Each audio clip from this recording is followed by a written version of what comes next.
Hey guys, it's Mrs. Tamimi. I'm missing you so much. I hope you guys are staying safe and well.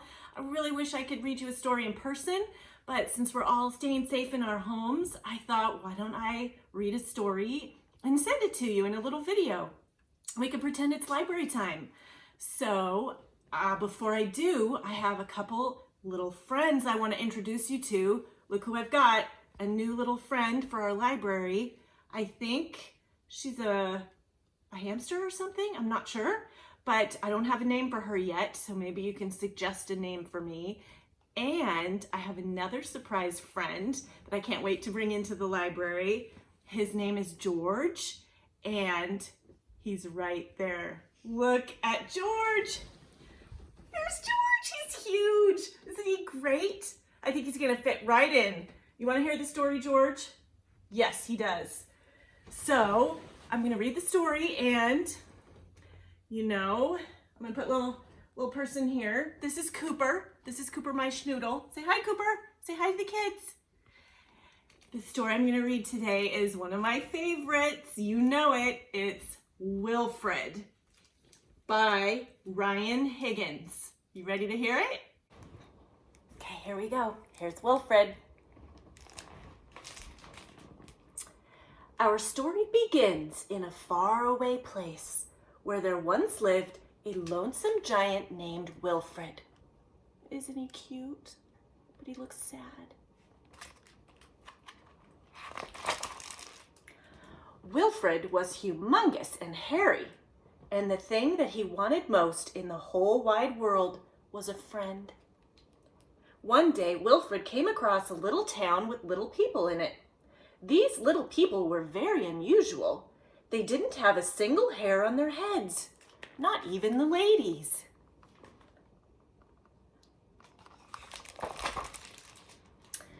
In this odd little town, there were little bald children playing. Wilfred wanted to join them. So he did, and they all ran away. They were scared of him. All except one brave little boy who said to the big hairy giant, "Sit!" And Wilfred did. Said the boy. "Stand on one foot." And Wilfred did.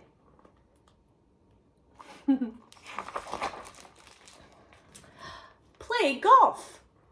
And Wilfred did. Play the ukulele. And Wilfred did. Can you see that? Do my math homework. And Wilfred did.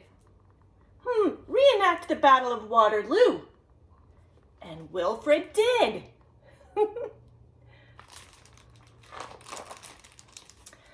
The little boy and the big hairy giant had so much fun that they decided Wilfred would come back the very next day.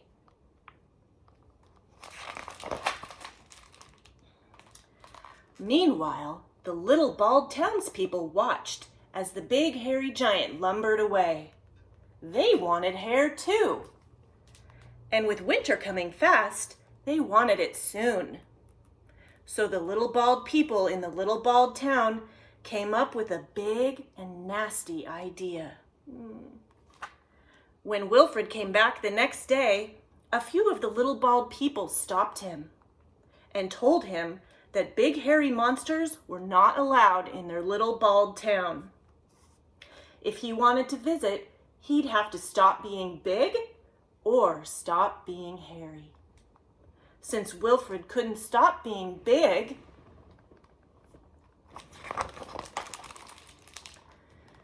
the only thing left for him to do was to stop being hairy.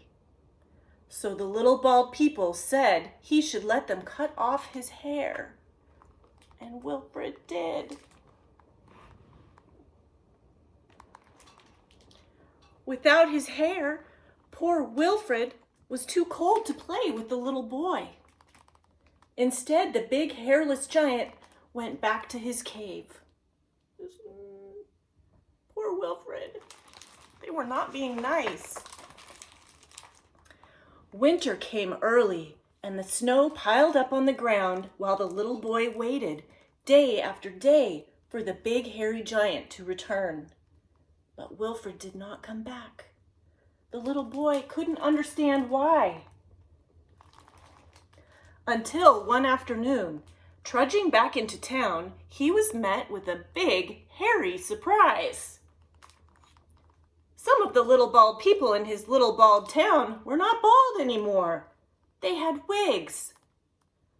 When the boy asked where they had gotten all that hair, they replied, "Just from some big hairy monster." We know where they got that hair. Oh no! Without his hair, the giant would freeze. The little boy had to help him. He ran back home where he made giant mittens out of his own blankets. He's so nice. Then the boy went to find Wilfred. That night, a blizzard rolled in with great blustery gusts and tossed the boy about like a little bald snowflake and carried away his giant mittens. In the face of disaster and the danger of frostbite, the boy tried to stay calm.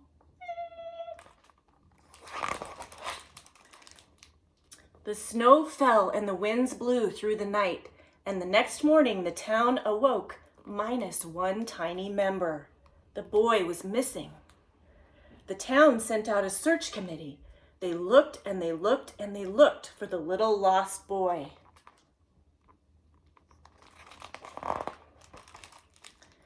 Until at last they found him, safe and warm, because in the night, when the boy was lost, he had shouted, "Please save me!"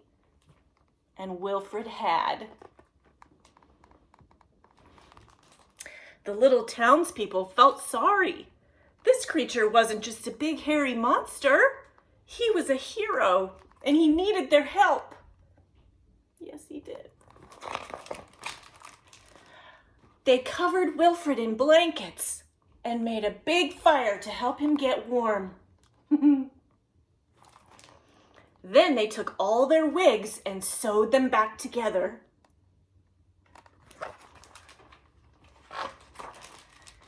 Into a great big hairy suit for Wilfred to wear.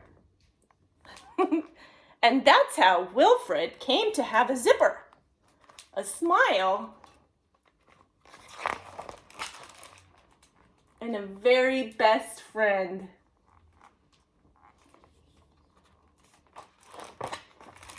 The end. Isn't that the best ever? Oh, wah. Okay, you guys, well, that was fun reading that. That makes me miss you guys even more.